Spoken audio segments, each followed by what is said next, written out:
Summer sail.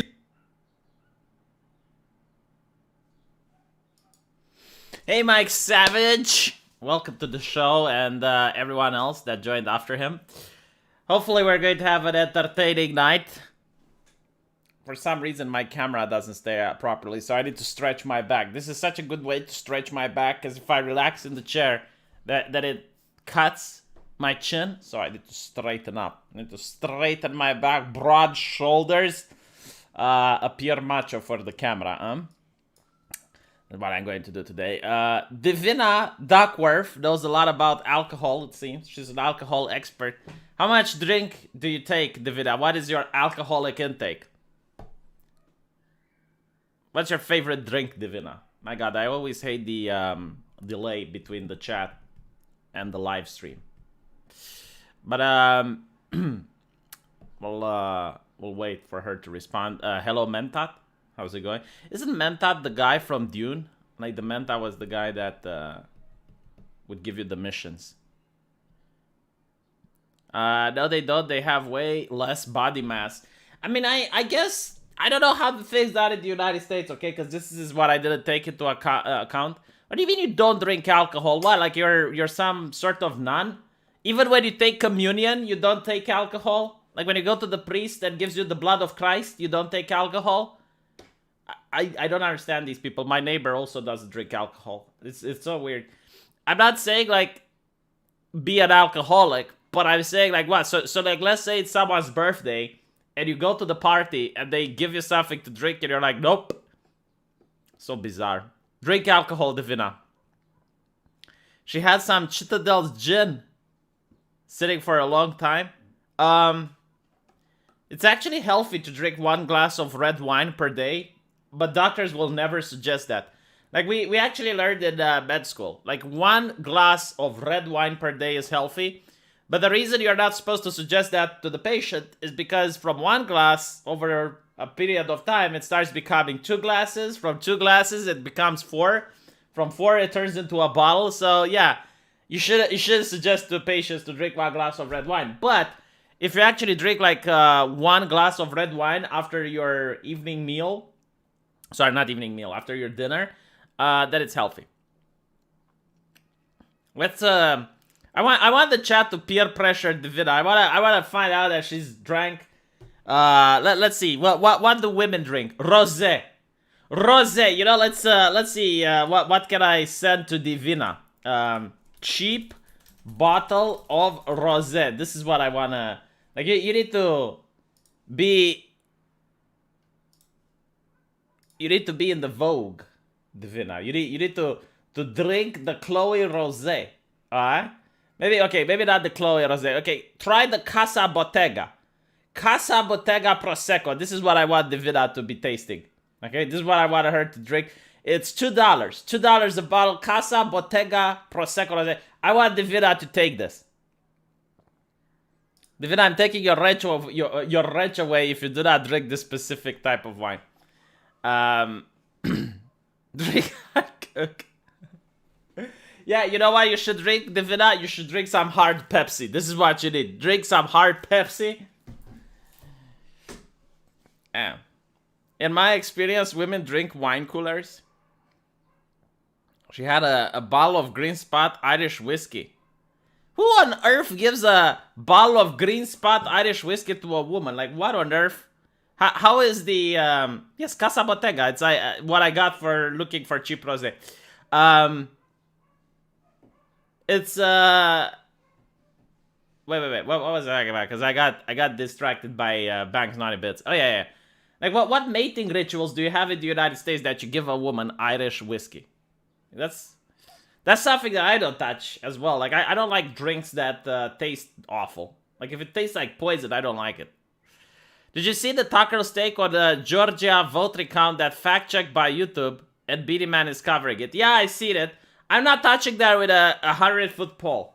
Alright? Because I don't know. I'm not Tucker Carlson. Like, when I'll have Tucker Carlson's connections, when I'll work for a big corporation, when I'll get my little butt buddy on YouTube that I can call day and then night like Tim Pool does, then I'll talk about it. Until then, I'm not touching it with a 100-foot pole. The only person who would give a bottle of Irish whiskey to an abstinent woman is a very clever friend who want to drink with her husband. Oh my god, that is so great. Divina, do you have a husband? Because that would be like a good point. You go on Divina's birthday, it's like, here, this bottle of brandy, and you're like, oh, well, what can I do with it? And then you come back a week later to her house and you drink the brandy with her husband. That is indeed a really good way that you can bypass it. You can't give him pills anymore since you know Bill Cosby.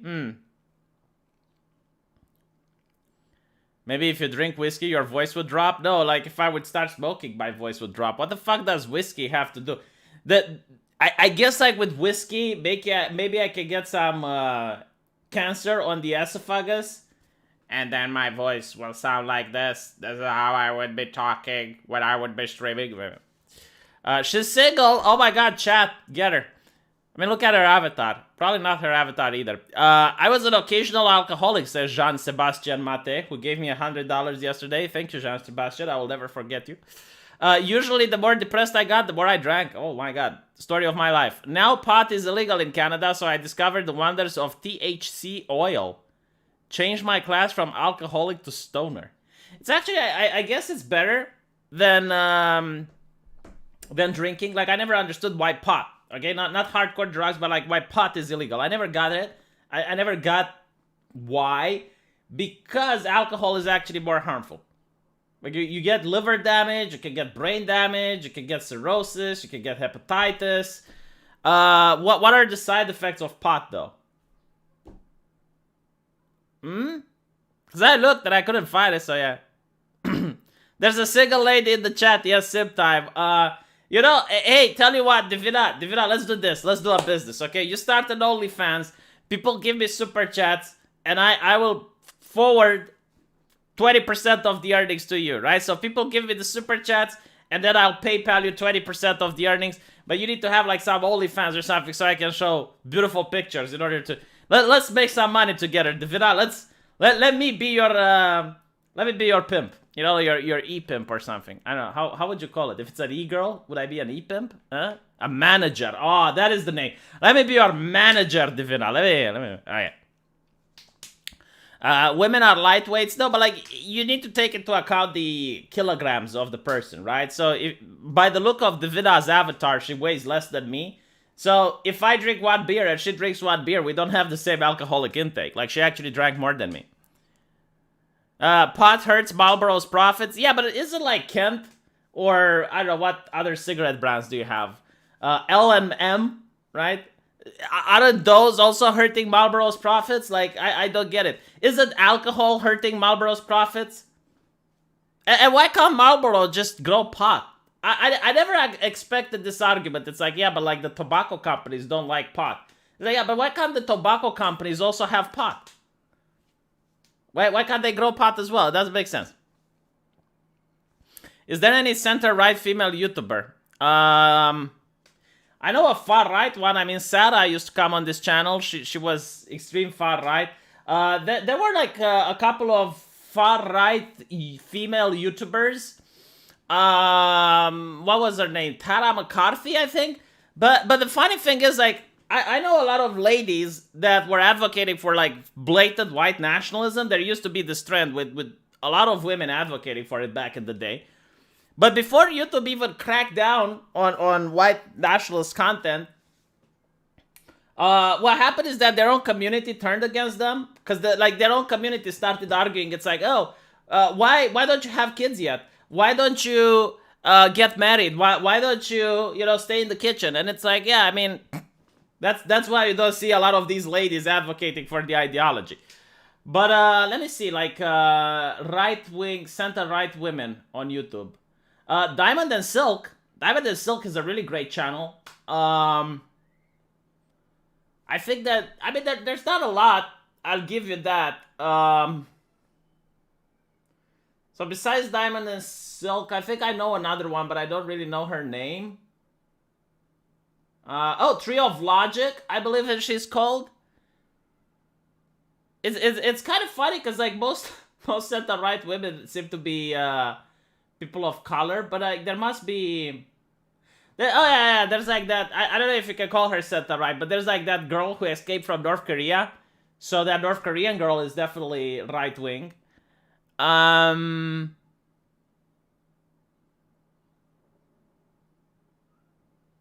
think Brittany Sellner. I don't know who she is. Oh yeah, the Aiden Paladin. Yeah, good call. Aiden Paladin is right wing. Lauren Southern. I thought like she stopped doing content, but Lauren Southern experienced the same shit, right? Like she had a lot of people in her community harassing her, like, why aren't you getting married? Why aren't you having kids? Because, like, in a way, it makes sense, right? Like, the ideology, like, right-wing ideology is based around family. So, like, why aren't you leading by example, I guess? But the funny thing is, like, the people asking her this shit weren't people that were married and having families. They were pretty much, like, young teenagers. So, like, why don't you get a family before asking other people to get a family, you know? And then you have, like, the far-right talking heads. I'm not going to give names, but you guys know who I'm probably referring, and they were single. And no one was complaining about them. Oh, Lauren is back? Okay, I see. I didn't know that. Yeah, I mean, there's a couple. But, like, let's be honest, you know, there's not that many right-wing channels that are independent and small. I mean, you get me, you get the Britisher, ANCAP agent, I guess, the Hodge Twins. Pretty much it. Like, I don't know any other... Raging Golden Eagle. Yeah, I mean, okay, Sticks. There's a little bit more. But the thing is, like, you don't see that many women on the left that are doing politics. Like, most women that I see are usually on Twitch. Like, they prefer the Twitch environment for obvious reasons. So, yeah, I mean, it is what it is. Lauren is married and has a kid now. Oh, I see. Maybe that's why she came back. It's like, oh, criticize me now, bigot. Criticize me now. Let's see. Let's see what you got. Let's see what you got. I'm married. I gotta chill out. What are you going to criticize me about? A lot of people who are labeled alt-right Nazis are centrist or even left-leaning. No, when I'm saying alt-right, I mean the people who are pushing for identity politics. They would have anti-Semitic views. And at the same time, they would advocate for some sort of an ethno-state. So that's how I would identify white nationalism, right? Or I guess like far right.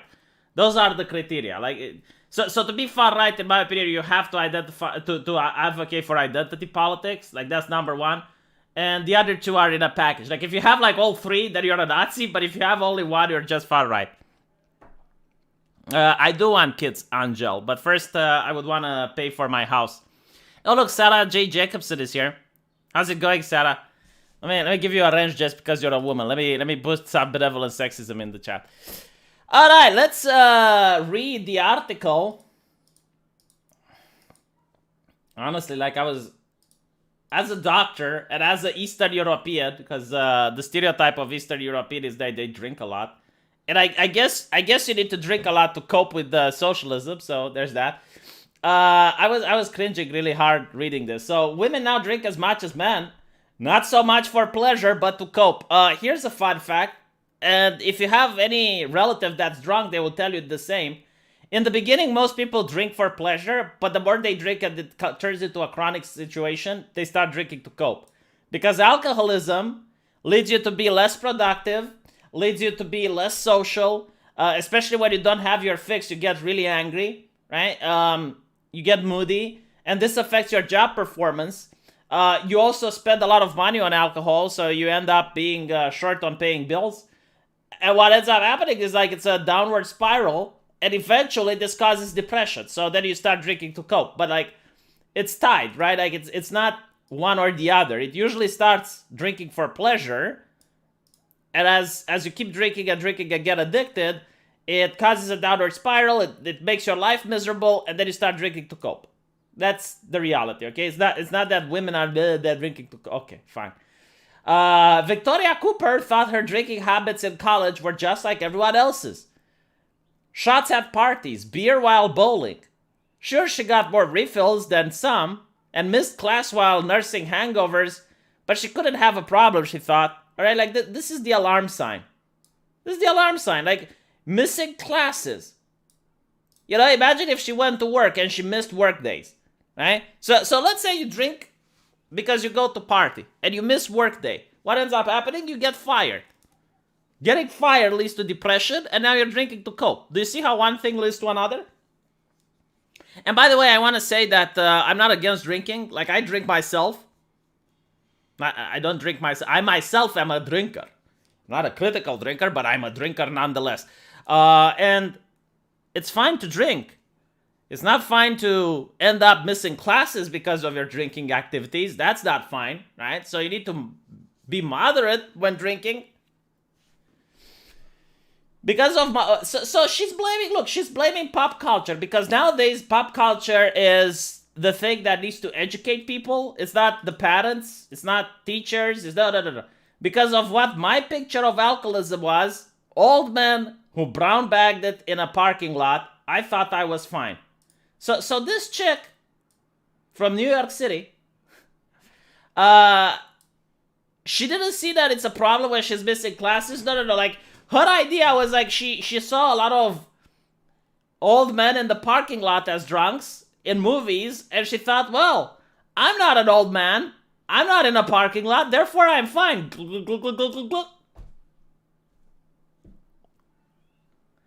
You know, it's very difficult to understand the situation of some people. Yeah, I blame society for my actions, literally. I don't blame necessarily her parents, because think about it, right? Like, look, imagine you have a daughter, right? And you raise her well. And then you send her off to a university, and you don't have control of what she does there. You can't supervise what she does there. She goes partying when you're not there, and then she becomes a chronic alcoholic. Like, how is it your fault as a parent? I guess don't send her to a university. Yes, it's society's fault. She's a dumbass. You know what? I kind of agree, Divina, because if I were to tell her she's a dumbass, I would be viewed as sexist. Like, society would hate me for telling her, woman, you're a dumbass.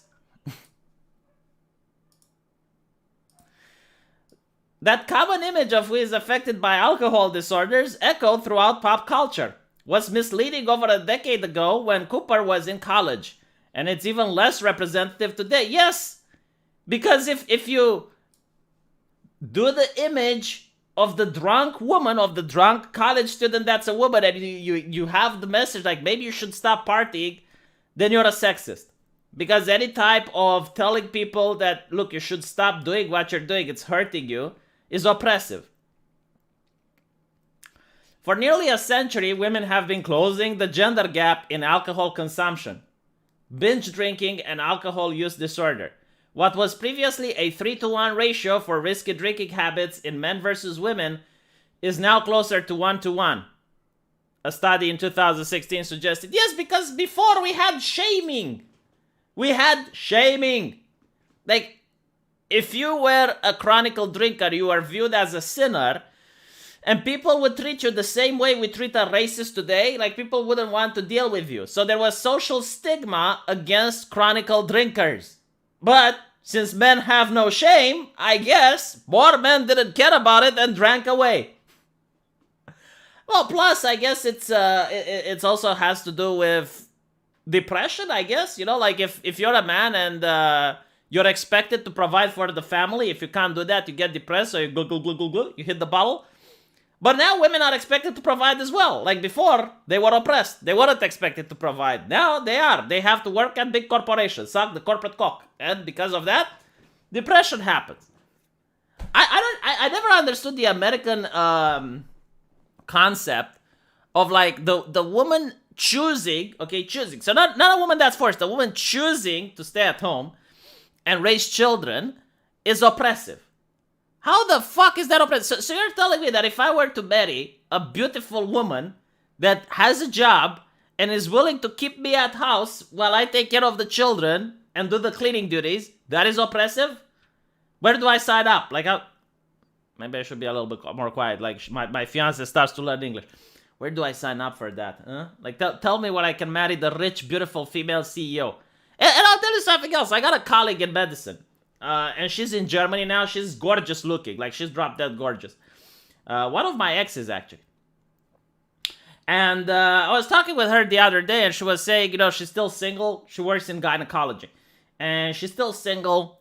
And I was like, well, do you not talk with guys? And it's like, yeah, I had this German guy hit me up. But when he told me that he is the supervisor of, I think it was like a warehouse or something, I immediately blocked him, right? And the reason for this is like, she is a doctor.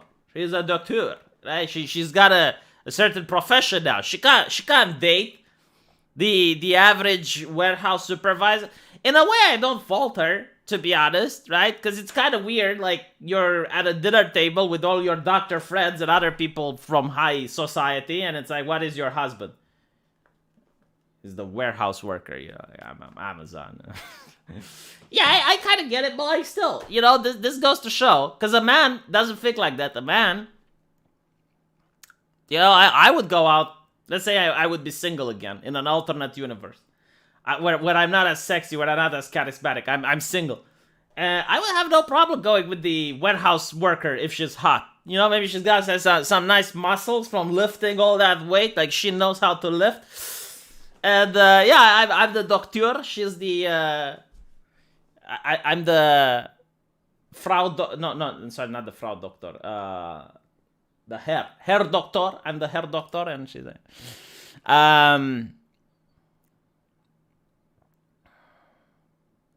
Let me see where I can find the chat. I lost the chat. Okay. Responsibility leads to alcoholism? No, that's not what I said. Failing responsibility leads to alcoholism. That's the correct way to put it. It is though in medical science, practicus vaginus. Oh my god, that's horrible. Yeah, so let's my god, I need to start the Rome effect. Did you guys know the Rome effect? The Rome effect is that you are going to find like random people with various ideologies online. Like all of them, whether it is anarcho-capitalists, whether it is right-wingers, left-wingers, socialists, and all of them will say this is why Rome has failed. And they will somehow like mix their ideology into why Rome has failed, and will say it's happening today. Honestly, like I have seen so many people do this. For example, a very radical Christian will say, the reason Rome has failed is because people lost faith in God. And today, America is also losing faith in God. Therefore, America will fail. Or other people will be like, the reason Rome has failed is because women were getting more and more emancipated.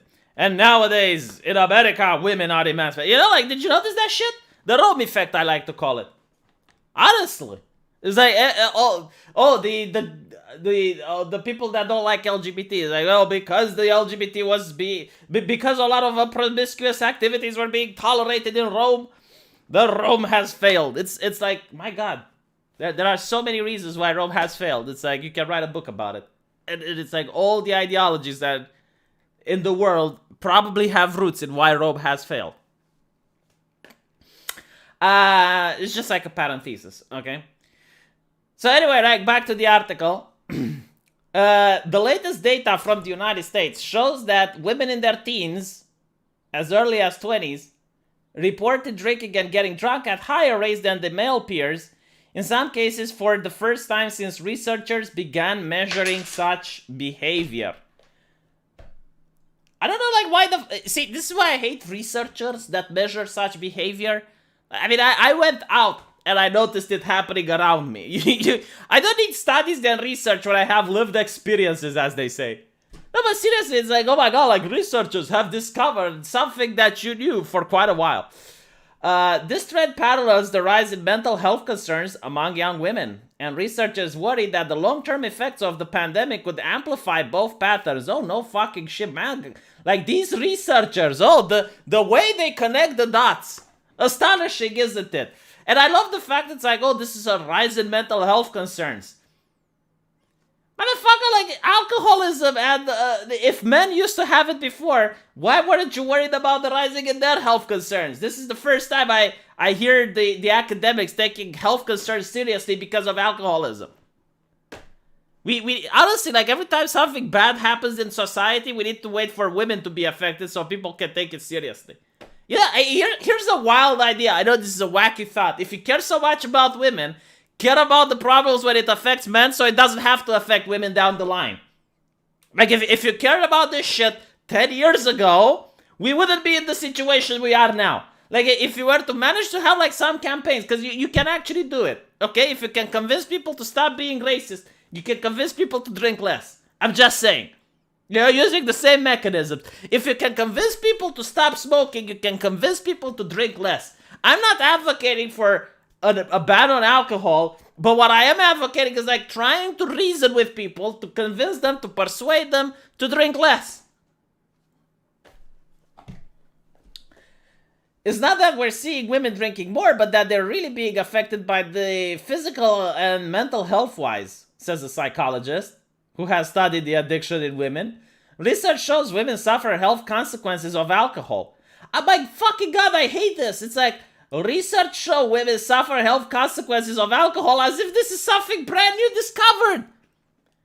And it's like, women suffer. No, humans. Humans is what you're looking for.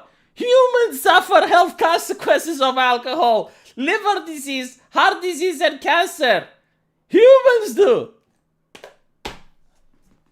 Oh, more quickly. See, I haven't finished reading. This is my bad. More quickly than men.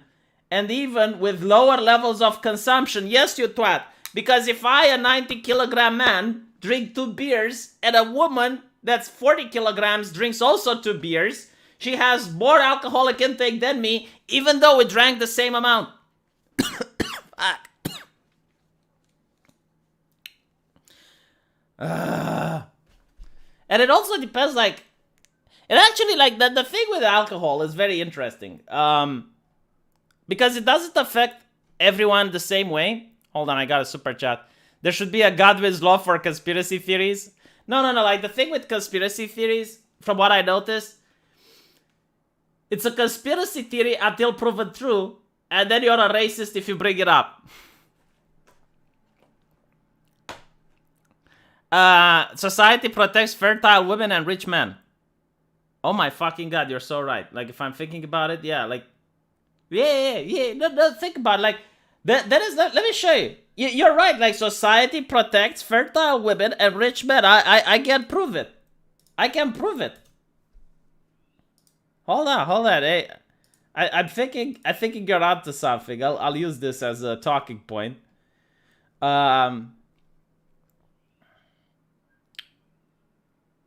So this is in the UK. I was going to save it for This Week is Stupid. But they're kneeling in front of a mural from one of the black football players. Why are they doing this? Because he was called mean words on Twitter. The guy is still alive, okay? Like, nothing happened to him. He wasn't assaulted. He's a millionaire. And I think you're right. Like, society cares about rich men and fertile women. Like, if this wasn't a rich person, no one would give a fuck. How many times, no, seriously, think about it. How many times do you not know a black person that receives racism on the streets and no one gives a shit? But if it's a wealthy person, like a football player, you have people literally kneeling in front of it.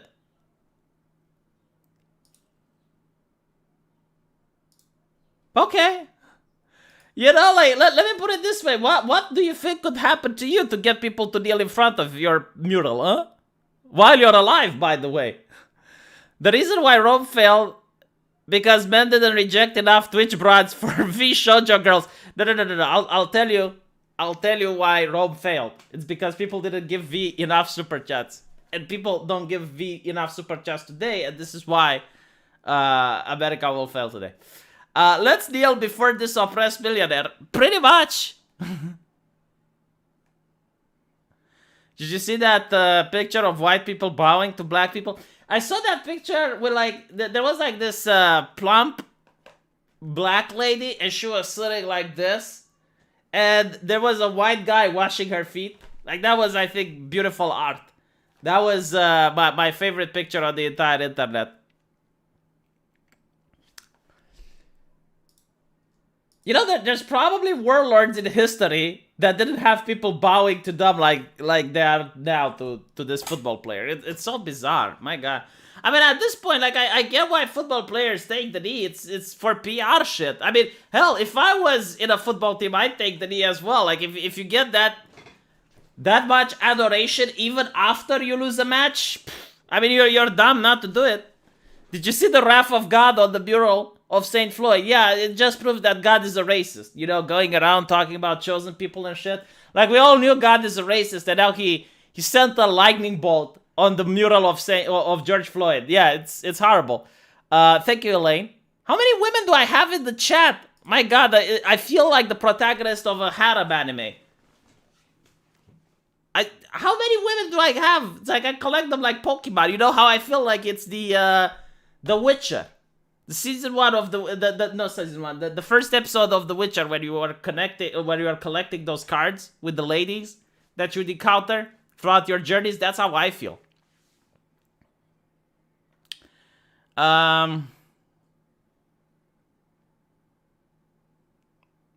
Here are some V-Bucks. Look!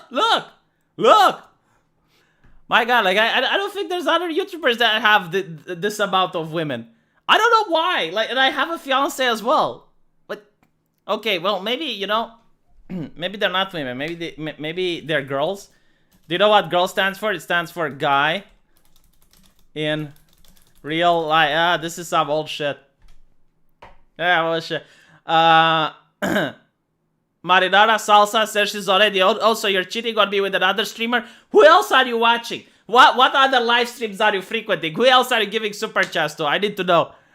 V live stream, women most affected, yes. Binge drinking has always been an issue among women. Just highlighting now because it's politically convenient.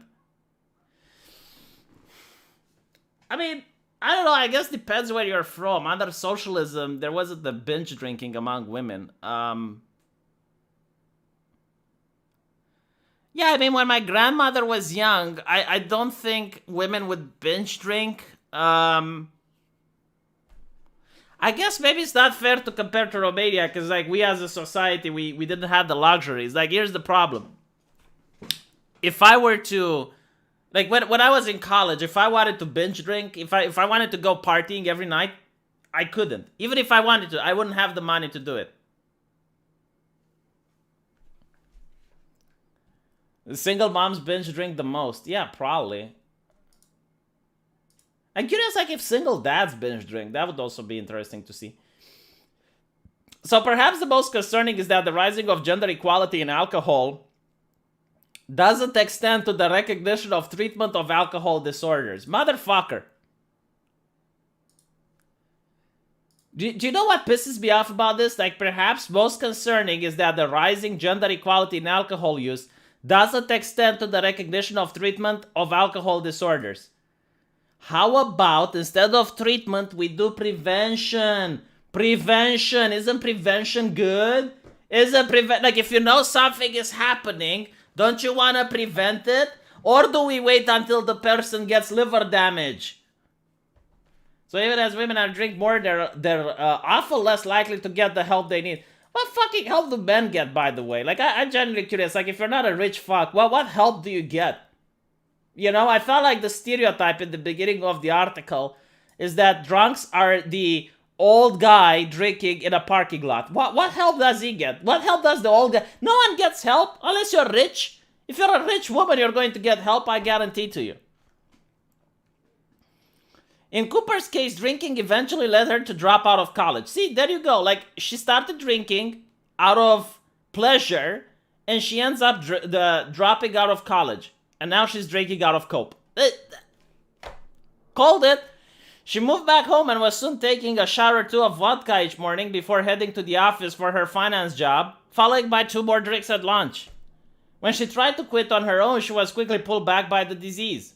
That's when I got scared, when I tried not to drink and only made it 2 days. Yeah, so...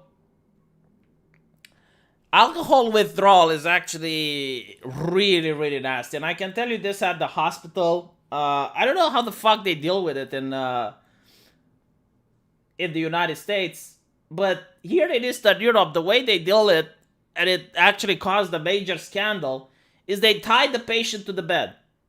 That's how they deal with it. Like, they literally tie the patient to the bed. Because they come to the hospital, they're usually drunk when they're in the hospital, and then they go to withdrawal. And the symptoms of alcoholic withdrawal is extreme violence. So you see the patient, like there was this case where a patient actually pushed the furniture, the hospital furniture, in front of the door so the nurse can't get in, and used his knife that he got for eating food, right? We didn't have plastic knives at the time. He used his knife to assault his fellow patient. And the fellow patient had to go out through the window in order to avoid getting stabbed. Okay, that's how bad it is. And the funny thing is that the next day they're calm. Like, after going through withdrawal, you can see them with glasses, reading a book, acting as if nothing happened. So, yeah, I mean, in a lot of cases, doctors tie them to the bed. I think in America, they medicate them, but the problem with medicating them is, like, they're already addicted to alcohol. Now you're putting other substances in their body. Just think, you're Jordan Petersoning them, is what we like to say. Why would you Jordan Peterson them? Thank you, drunk McCastle. As an egalitarian drunk, I welcome women to the endless pit of alcoholic despair. What an awful thing to say. That's my go-to solution for everything. Tied about. Well, I'll tell you something with Jordan Peterson, right? Like, it's the same concept. Like, he went to Canada and they gave him, I believe, benzodiazepines or some shit. Like, they gave him drugs, basically. And he got addicted to that. So he had to go to a clinic in Russia in order to give him the Eastern European treatment, which is tie him to the fucking bed. So you tie the patient to the bed, and he's going to have withdrawals, as he's going to go for probably like the worst period of his life. But at the end of the day, he's clean, right? But that thing is illegal if you do it in the US. And to be honest, it's probably illegal here. I don't know. I mean, yeah, usually, like, if the patient would... Let's say you have a drunk patient, right? And he wants to go home, but you tied him to the bed. Yeah, if you don't untie him, it's a crime. But what usually ends up happening is that the patient, like, gets tied, and the next day he snaps out of it. Like, he's not under the alcoholic rage anymore, and he's actually thankful that you tied him and you didn't let him go home. Same thing happened to Rush Limbaugh. Yeah, like that. let me see if I can find the pictures of Romanian hospital.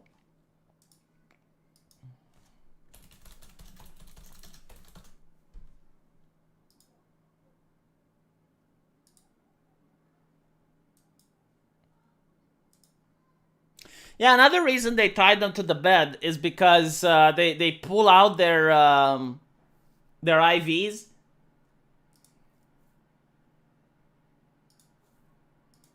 Yeah, pretty much it's like this. I saw this shit being done. Now, in this case, apparently it was a crime, and the reason it got out into the press is because the doctors also beat the patient. Like, I've never seen this happening. This is indeed shocking. Right? So, if a doctor beats a patient for any reason, besides giving, I guess, CPR, I'll explain how you beat the patient when you're giving CPR in a bit. But yeah, any reason to do that is definitely like that. It's not that the doctor should lose his medical license; that should go to jail. Okay, so when you give CPR, the first thing you can do is to actually apply a strong fist to the chest. So if you see the patient is like getting into tachycardia, what you can do is if you give a powerful fist right into the heart, you have, I believe it's like the equivalent of 50 joules or some shit. I'm not kidding, like, legitimately. But the problem is when you do that, and we were actually told at the hospital about this. I'm not kidding. Like, look it up. Let me actually see. Punching a patient. So punching patient to the heart.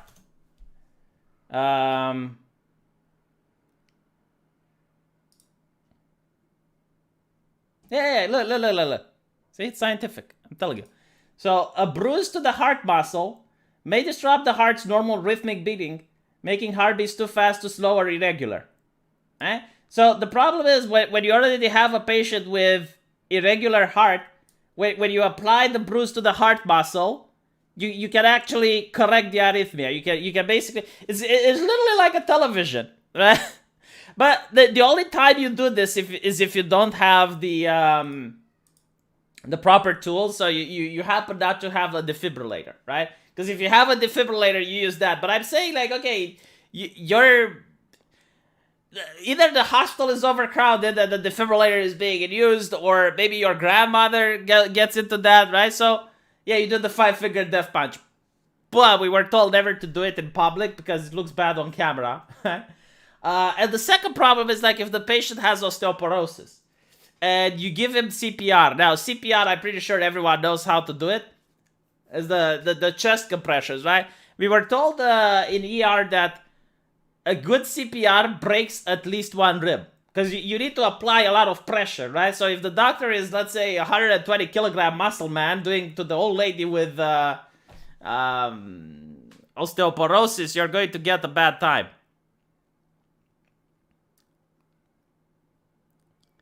It's like television. Yeah, it is like a television. It's the same. It's literally the same principle. Because why does the old television loses the image? The reason is because there is a problem with the current. The current isn't going. It's having like the arrhythmia. You know, it's going. The voltage of the current goes plus minus plus minus. So when you apply the fist, you cause the shake, and then the current goes properly. You basically regulate the current. Is it hot in Romania? There was a storm. Yes, it's actually hot. Can you stop someone's heart with a punch? Hitting someone in the chest in order to stop their heart sounds like a stupid idea, but it's possible, says Google. Oh, look. Okay, so I found it. Alright, like, people were mocking me, Dr. V. Oh, you Eastern European, you know nothing. Alright, look at this, right? It's actually called a precordial thump. I didn't know the Americans have a name for it, but I guess that's how often they do it, that I actually call it the precordial thump. So you strike in the middle of a person's sternum with the ulnar aspect of the fist, and the intent is to interrupt a potentially life-threatening rhythm. The thump is thought to produce an electrical depolarization of 2 to 5 joules. It's literally the same shit that happens in a television. If you get one of those old monitors and you punch them because the screen is bloody, what you're doing is you apply 2 to 5 joules, which causes the current to work properly. You restabilize the current. I didn't know that you need to use the thumb, though. Like, okay, so yeah, I guess like if you use the thumb, that's actually a lot better than I was told. So if you use the thumb, you concentrate more power into it. But if you use the fist, I guess you can apply even more joules, but I guess like you do more damage. I've never seen any doctor do this, by the way. This is pure theoretical, all right? It's just like most of the time, I mean all of the time, the doctors had the defibrillator handy. But I guess like this is what you do if you don't have a defibrillator. So let's say there's an earthquake and there's no more power in the hospital, or I don't know, like maybe a war-like scenario. I mean, it's good for doctors to know how to operate without machinery. One of the worst things I saw at the hospital was a buff 25-year-old man nurse straddling a 92-year-old woman in the ICU doing chest compressions. Yeah, I mean, it's... Because the thing is, if you're that strong, you really can't just hold back. I mean, you are holding back, but like, how much can you hold back? Yeah. Like too much holding back means you're not doing a lot of... you're not doing it properly, and not holding back means you're killing the patient, so... this is just ancient medicine. See, you say it's ancient medicine until the patient, until you realize you run out of electricity for some reason. Like, let's say there's a war and the Russians target the electrical supplies. Well, now a lot of doctors will probably be clueless on how to do medicine because they don't have equipment. So you need to know. But not only that, like, let's say you're in your house and the old lady goes into a heart attack. I mean, what do you do there? You don't have a defibrillator in your house, so you need to know what to do. Dr. V was fired because he accidentally set a patient on fire. It was in the news. Yeah, so I keep hearing this. It happened in Romania. There was a patient, a doctor who set a patient on fire, and I know why it happened. Normally, the antiseptic, which is like the thing you disinfect the wound with during surgery, doesn't contain alcohol, right? But the problem is, like, because of public healthcare, I guess, people find out that resources aren't infinite, and the hospital ran out of the disinfectant. So the doctor actually didn't have, what did they use? I think they used, like, betadine. I think it's betadine. Let me see what, hold on. I'll explain to you, because, like, a lot of people are like, oh my god, the doctor set a patient on fire. Yeah, I mean, he was pretty stupid, but... Okay, so normally people use this, right, in order to disinfect the wound, especially during surgery. Now, apparently they ran out. So what the doctor did, which is really stupid, he used another disinfectant, but because he didn't know the composure, the pharmacology of it, the other one had alcohol. So he used it on the wound, and then when he used the electric stapler, well, it's not a stapler. It's a device which uses electricity in order to cauterize wounds, right? So he probably, I guess, he had to cut a vein or an artery or something, and then he had to stop the bleeding. And when he used the electric thingy there, it caught fire because it had alcohol. Had he used betadine, it wouldn't have happened. And he probably always used betadine, but because he ran out of it, he used something else which had alcohol, and that's why the patient caught fire. Now, don't get me wrong, that's malpractice, alright? But, like, I guess this is why, and I kept telling my colleagues, hey, you need to follow the law. You know, if you cut up a patient and you don't have any more betadine, you sue the patient back up. You sue him back up, because at the end of the day, right, I get it, it's another life, but what about your life? You're going to be the mockery of the press. You might end up in prison. You might end up, you know, losing your medical license.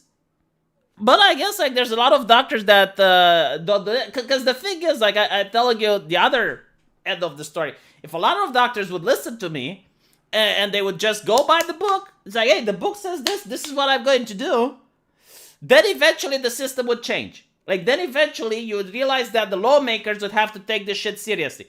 But because the lawmakers don't take it seriously, because the doctors are still, you know, trying to do the best to help the patient, well, I guess, you know, sometimes the patient might suffer. Now, here's the problem. Let me give you an example. Let's say you're on watch, and you're the general surgeon, and you have the case of a motorcycle coming with compartmental syndrome on his leg. So basically, like, he was riding the motorcycle, and it fell on his leg, and now the blood is just is dripping inside the leg, right? So it's a closed wound, and it's dripping inside the leg, and it's pressing against his muscle. So it's an emergency. You have to operate right now. Well, the problem is, if you're the general surgeon, so you're not specialized into vascular surgery, according to Romanian law, you have to wait for a vascular surgeon to be there in order for you to do the surgery. Now, you as a general surgeon probably know how to do the surgery quite well, right? But the problem is, if you decide to operate alone, if the operation goes fine, well, you know, you don't get anything in return. You just get a happy patient. If the operation goes, like you manage to save the leg, but let's say, like, the patient has a lasting pain, or, you know, he's really not happy with what you did, he can sue your ass. So I'm not talking about botching the surgery or anything. I'm talking about, like, managing to get, like, the surgery done to a level that the patient is not happy with. So, for example, as I mentioned, like, he still has, like, some lasting pain or some shit. Well, then he can sue you, because, like, well, the law says, like, a specialist should have operated me, and it was the where was the cardiovascular surgeon present? And it's so fucked up, because usually, like, there might be no cardiovascular surgeon as well. Like, maybe he's on vacation, maybe he's not even, maybe the hospital doesn't even have one. So no, like, what you need to do is you need to sign the papers and say, well, I don't have a cardiovascular surgeon here, Call the helicopter from a hospital that has it. Period. I mean, I change the fucking law. Change the law. Like, make the patient sign for consent. The doctor should go to the patient and say, look, I'm not a cardiovascular, but I can operate you and I can promise you I will do my best job possible. Do you consent, yes or no? And if the patient consents, then it's like, fine. That's the correct way, but the law doesn't allow you to do that. The law is the law, and it says you need to have a specialist and you have a joint team, whatever you have, like, that level of surgery. Thank you, Cryptic. I'll try. I appreciate it. Must be level 35 surgeon to access the skill. Yeah, pretty much. Just open a wound. Yeah, it's really that simple, Zen Man. I know, just open a wound. But the law is the law, and the law says you need to have a specialist. Oh. I mean, it's a surgery that, honestly, like, the compartmental syndrome is something so simple that I think even a med student can do it. It's not really that difficult. You need to do 4 incisions, and that's it. But I guess, like, the problem is, because I kind of get what the lawmaker is saying, is like, when you do the sutures, like, if you notice that there's an abnormality inside, like if there's a complication, let's say a broken bone or something like that, then you need the cardiovascular surgeon to intervene or to at least diagnose it. So that's the reasoning behind it.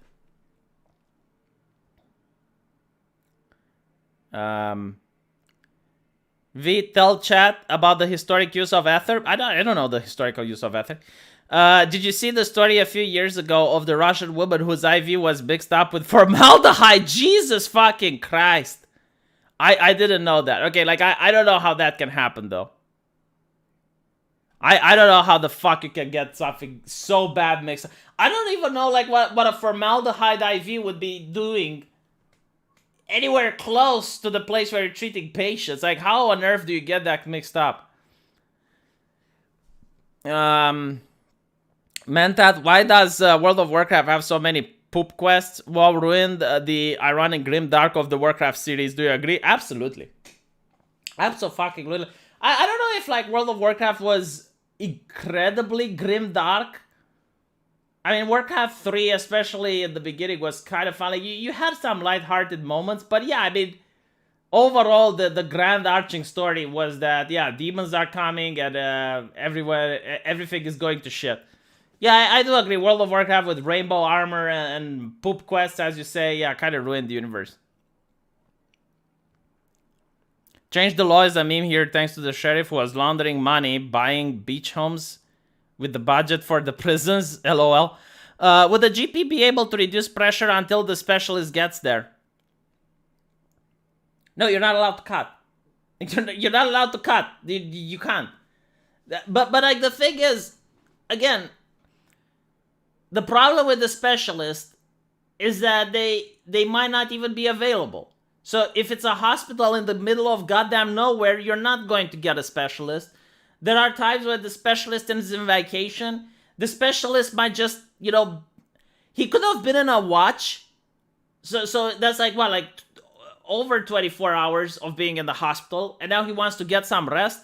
Like, you can't abuse the poor man like that, because, like, eventually he's going to fail. This is another thing, right? So on watch means you go to the hospital at 6 a.m., and you stay there until the next day at around 4 p.m., and then you're expected to go back the next day at 6 a.m. again, right? And it's expected that you don't make any mistakes during this time.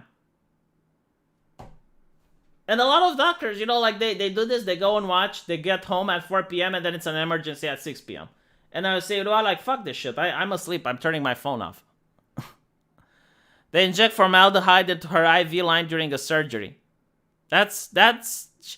I don't even know how the fuck you can manage. No, seriously, like, I've heard a lot. Like, I get how you could set fire to a patient. I get the theory behind it. Alright, I understand. It's like, okay, he didn't know that the substance he's using has alcohol in it. It's not acceptable, but at least I can understand it. But, like, how would you get formaldehyde even in the operating room is something that I don't understand. Like, that shit is in the morgue. Like, why would you even need to have it? Like, whatever. Yes, the specialist hasn't slept for 3 days. Are you sure you want the operation? But the other question is like the specialist himself hasn't slept for 3 days. Does he want to do the operation? That should also be a question. Computers replacing doctors when? I don't know, man. I seen how the AI on social media works when it bans people. I would personally not allow AI to do a surgery on me.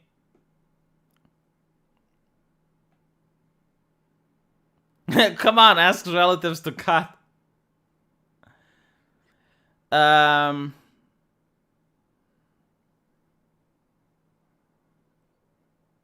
loved Warcraft 2. I hated World of Warcraft as well because it was happy cartoony.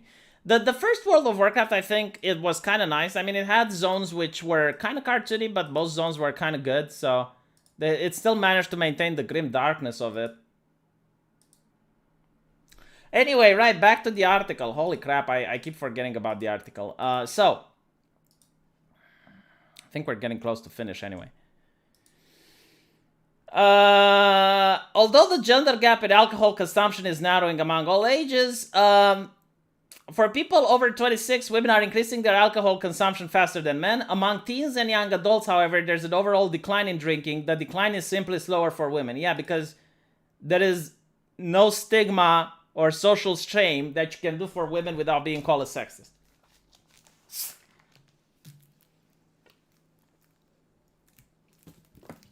You can tell a guy not to drink. You can tell a guy that he shouldn't be out partying. But if you do that as a teacher to a girl, you're going to be labeled a sexist. That may sound like progress, but may indicate larger underlying issues. We have a real concern that while there might be fewer people drinking, many of those who are drinking might also be doing specifically to cope. No, I think it's tied. Oh my god, he uses the word problematic. Motherfucker. The only time it's acceptable to use the word problematic is if the nuclear reactor is about to explode, but all the Geiger counters show you that it's fine. Right? So the nuclear reactor is going and all the dials are showing that the situation is normal. That is problematic. And by the way, like I already explained, like coping and pleasure is tied to each other. Most people start for pleasure and then they end up being depressed and they do it for coping. So in Cooper's teenage years, alcohol helped her overcome social anxiety. Then she was sexually assaulted and a new partner emerged. Drink to deal with the trauma, experience new trauma while drinking repeat. It's hard to get out of the cycle of shame. So by the way, like I understand that sexual abuse is a serious issue. Like I'm not going to trivialize it. But, you know, like there's also... This is like women most affected because they happen to go through bad shit. I mean, there's people who have like their parents dying in a car crash. There's men who also suffer, you know, a breakup where they invest a lot of resources and a lot of love and care to a woman, and then they find out that she's bouncing on another guy's cock, right? Why do you have to go to social assault? The only reason you're going to this is because it's a woman-only issue that they consider. They're not going to think that men can get sexually abused as well. Women are statistically more likely to experience childhood abuse or sexual assault than men. Is this true though? I mean, okay, so if they say or, right? This is the problem. Or, I don't know if women are more likely to experience childhood abuse. Okay, sexual assault maybe, but childhood abuse, like why? So you're telling me if you have like a drunk family, okay, daddy is drinking, he's coming home and he's beating the wife, right? That he's beating the child. Are you telling me that if it's a boy, he's not going to abuse him, but if it's a girl, he's going to? Like what? In recent years, studies have found that rates of depression, anxiety, eating disorders, and suicides are climbing among teenage and young adult women. Yeah, when they say they're climbing, I'm really curious to see if they have reached the level of men yet. Because I know that suicide is 3 times more likely in men than it is in women. So, yeah, I mean, if it's, like, let's say the ratio is 1 to 3 for men, and now it's going 1.5 to 3. then they will say, oh, look, see, it's climbing. It's climbing. Yeah, okay. And then it's like, that could be driving their alcohol use. Man, I so fucking hate the whistle words. It's like, that could be, that may be. But why the fuck don't you know if it is? Like, didn't you do the study? Is it or is it not? Layer of stress and isolation and trauma for COVID-19 might make things worse. Oh no, you think. Yeah, I'll finish this article tomorrow because we've ran out of time. But I really despise the weasel words. It's like, oh, this can or may not. It's like, well, didn't you do the research? Shouldn't you know?